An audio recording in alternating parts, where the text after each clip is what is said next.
سالار ہنسا۔ تم صرف اس کی نعت پڑھنے کی وجہ سے اس سے محبت میں گرفتار ہوئیں؟ میں کم از کم اس پر یقین نہیں کر سکتا۔ امامہ نے گردن موڑ کر اس کی طرف دیکھا۔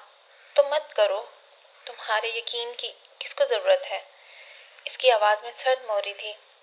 گاڑی میں ایک بار پھر خاموشی چھا گئی۔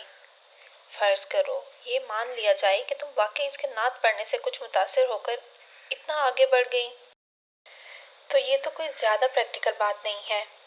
باربرا کارٹ لینڈ کے ناول والا رومانس ہی ہو گیا یہ تو، اور تم ایک میڈیکل کی اسٹوڈنٹ ہو کر اتنا امیچور ذہن رکھتی ہو۔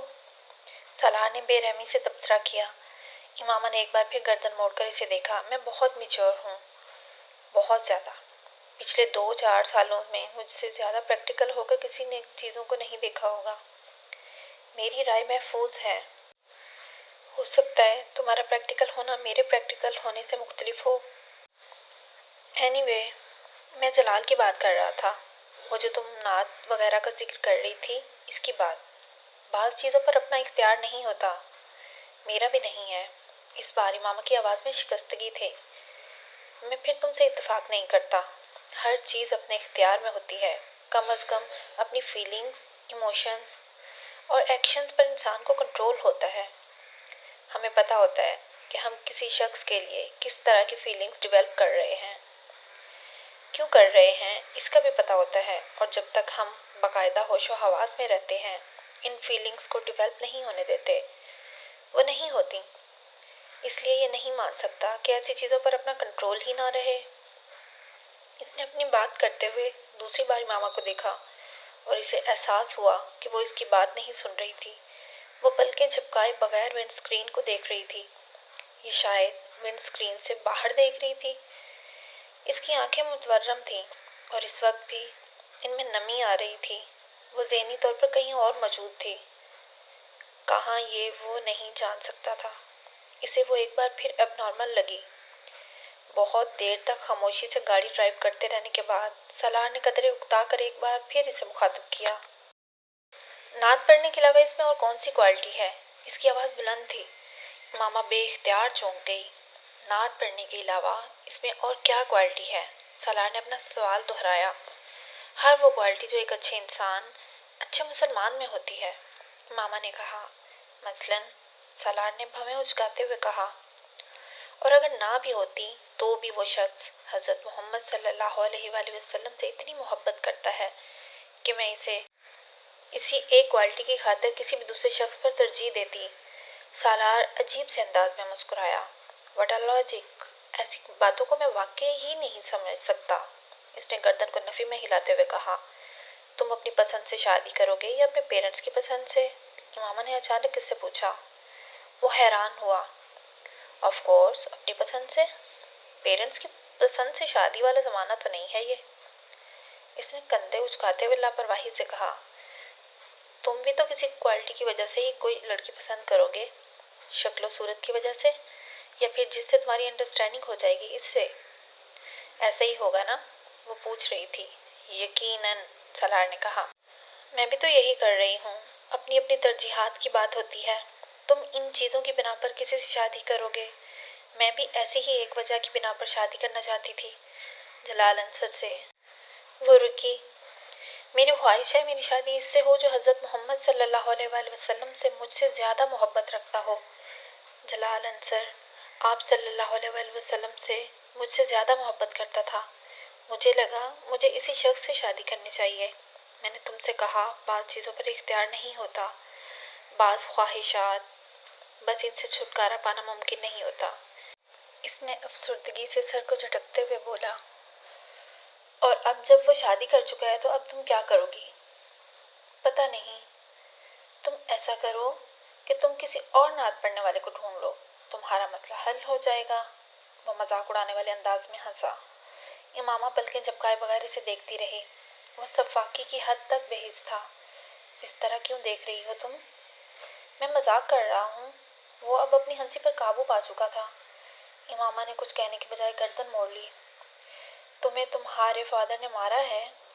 سالار نے پہلے کی طرح کچھ دیر خاموش رہنے کے بعد بولنے کا معمول جاری رکھا۔ تمہیں کس نے بتایا؟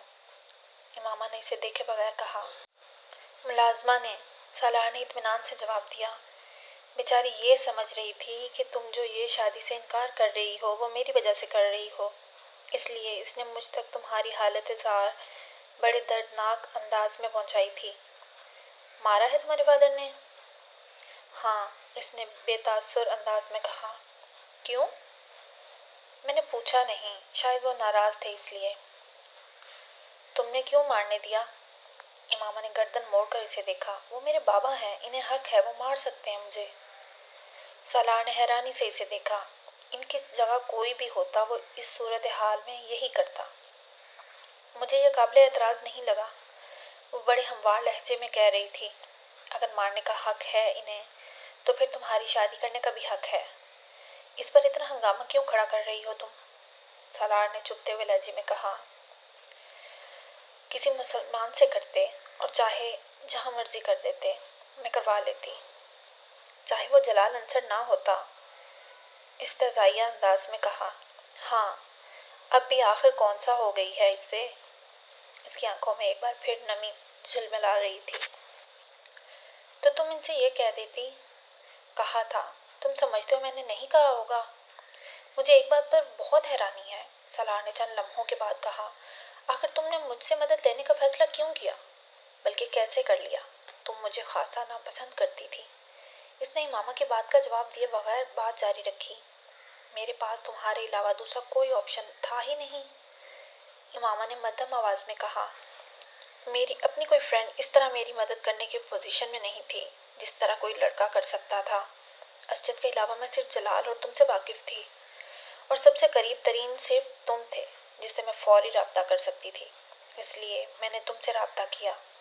وہ مدھم آواز میں رک رک کر بولتی رہی۔ تمہیں یقین تھا کہ میں تمہاری مدد کروں گا؟ نہیں، میں نے صرف ایک رسک لیا تھا۔ یقین کیسے ہو سکتا تھا مجھے تم پر کہ تم میری مدد کرو گے؟ میں نے تمہیں بتایا، میرے پاس تمہارے علاوہ اور کوئی آپشن ہی نہیں تھا۔ یعنی تم نے ضرورت کے وقت گدھے کو باپ بنا لیا؟ اس کی بے حد عجیب لہجے میں کیے گئے تبصرے نے ایک دم امامہ کو خاموش ہونے پر مجبور کر دیا۔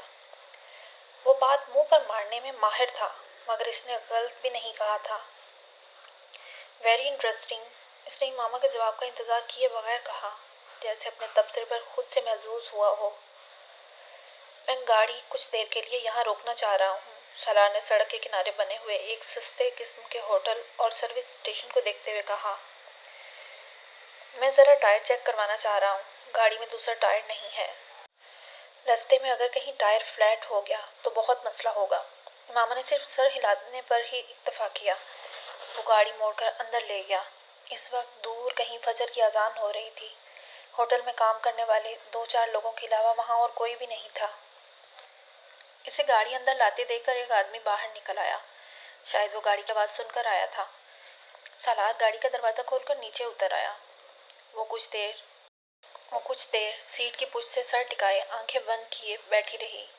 اذان کی آواز کچھ زیادہ بلند ہو گئی تھی۔ امامہ نے آنکھیں کھول دیں۔ کار کا دروازہ کھول کر وہ باہر نکل آئی۔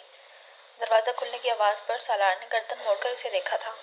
یہاں کتنی دیر رکنا ہے؟ وہ سالار سے پوچھ رہی تھی۔ 10-15 منٹ۔ میں انجن بھی ایک دفعہ چیک کروانا چاہتا ہوں۔ میں نماز پڑھنا چاہتی ہوں، مجھے وضو کرنا ہے، اس نے سالار سے کہا۔ اس سے پہلے کہ سالار کچھ کہتا، اس آدمی نے بلند آواز میں اسے پکارتے ہوئے کہا، باجی، وضو کرنا ہے تو اس ڈرم سے پانی لے لیں۔ اور وہ نماز کہاں پڑھے گی؟ سالار نے اس آدمی سے پوچھا۔ یہ سامنے والے کمرے میں۔ میں جائے نماز دیتا ہوں۔ وہ اب پائپ اتار رہا تھا۔ پہلے جائے نماز دے دوں، پھر انجن آ کر چیک کرتا ہوں، اس آدمی نے اس کمرے کی طرف جاتے ہوئے کہا۔ سالار نے دور سے امامہ کو اس ڈرم کے پاس کچھ تذبذب کی حالت میں کھڑے دیکھا۔ وہ لاشعوری طور پر آگے چلا آیا۔ وہ تارکول کا ایک بڑا خالی ڈرم تھا جسے ایک ڈھکن سے کور کیا گیا تھا۔ اس میں سے پانی کیسے لوں؟ امامہ نے قدموں کی چاپ پر پیچھے مڑ کر دیکھا۔ سالار نے ادھر ادھر نظر دوڑائی۔ کچھ فاصلے پر ایک بالٹی پڑی ہوئی تھی، وہ اس بالٹی کو اٹھائے لا رہا تھا۔ میرا خیال ہے یہ اس بالٹی کو پانی نکالنے کے لیے استعمال کرتے ہیں، اس نے امامہ سے کہتے ہوئے ڈرم کا ڈھکن اٹھایا اور اس میں سے پانی بھر دیا۔ میں کروا دیتا ہوں وضو۔ سالار کو اس کے چہرے پر تذبذب نظر آیا، مگر پھر کچھ کہنے کی بجائے وہ اپنی آستین اوپر کرنے لگی، اپنی گھڑی اتار کر اس نے سالار کی طرف بڑھا دی اور پنجوں کے بل زمین پر بیٹھ گئی۔ سالار نے اس کے بڑے ہوئے ہاتھوں پر کچھ پانی ڈالا۔ امامہ کو بے اختیار جیسے کرنٹ لگا۔ اس نے ایک دم اپنے ہاتھ پیچھے کر لیے۔ کیا ہوا؟ سالار نے کچھ حیرانی سے کہا۔ کچھ نہیں، پانی بہت ٹھنڈا ہے، تم پانی ڈالو۔ وہ ایک بار پھر ہاتھ پھیلا رہی تھی۔ سالار نے پانی ڈالنا شروع کر دیا۔ وہ وضو کرنے لگی۔ پہلی بار سالار نے اس کے ہاتھوں کو کوہنیوں تک دیکھا۔ کچھ دیر کے لیے وہ اس کی کلائیوں سے نظر نہیں ہٹا سکا۔ پھر اس کی نظر اس کی کلائیوں سے اس کے چہرے پر چلی گئی۔ وہ اپنی چادر کو ہٹائے بغیر بڑی احتیاط کے ساتھ سر، کانوں اور گردن کا مسح کر رہی تھی، اور سالار کی نظریں اس کے ہاتھوں کی حرکت کے ساتھ ساتھ سفر کر رہی تھی۔ اس کی گردن میں موجود سونے کے چین اور اس میں لٹکتے ہوئے موتی کو بھی اس نے پہلی بار دریافت کیا تھا۔ سالار نے اسے جتنی بار دیکھا تھا اسی طرح کی چادر میں دیکھا تھا۔ چادر کا رنگ مختلف ہوتا مگر وہ ہمیشہ اسے ایک ہی انداز میں لپیٹے ہوئے ہوتی تھی۔ وہ کبھی اس کے خد و خال پر غور نہیں کر سکا۔ پاؤں پر پانی میں خود ڈال لیتی ہوں۔ اس نے کھڑے ہوتے ہی سالار کے ہاتھ سے اس بالٹی کو پکڑ لیا جو تقریباً خالی ہونے والی تھی۔ سالار چند قدم پیچھے ہٹ کر محویت سے دیکھنے لگا۔ وہ وضو کر چکی تو سالار کی محویت ختم ہوئی۔ اس نے گھڑی اس کی طرف بڑھا دی۔ آگے پیچھے چلتے ہوئے وہ اس کمرے تک آئے جہاں وہ آدمی گیا تھا۔ وہ آدمی جب تک کمرے میں ایک طرف مصلے بچھا چکا تھا۔ امامہ خاموشی سے جائے نماز کی طرف بڑھ گئی۔ لاہور کی حدود میں داخل ہوتے ہی امامہ نے اس سے کہا، اب تو مجھے کسی بھی اسٹاپ پر اتار دو، میں چلی جاؤں گی۔ تم جہاں بھی جانا چاہتی ہو میں تمہیں وہیں چھوڑ دیتا ہوں۔ اتنی دھند میں کسی ٹرانسپورٹ کا انتظار کرتے تو ہمیں بہت وقت لگے گا۔ سڑکیں اس وقت تقریباً ویران تھیں۔ حالانکہ صبح ہو چکی تھی مگر دھند نے ہر چیز کو لپیٹ میں لے رکھا تھا۔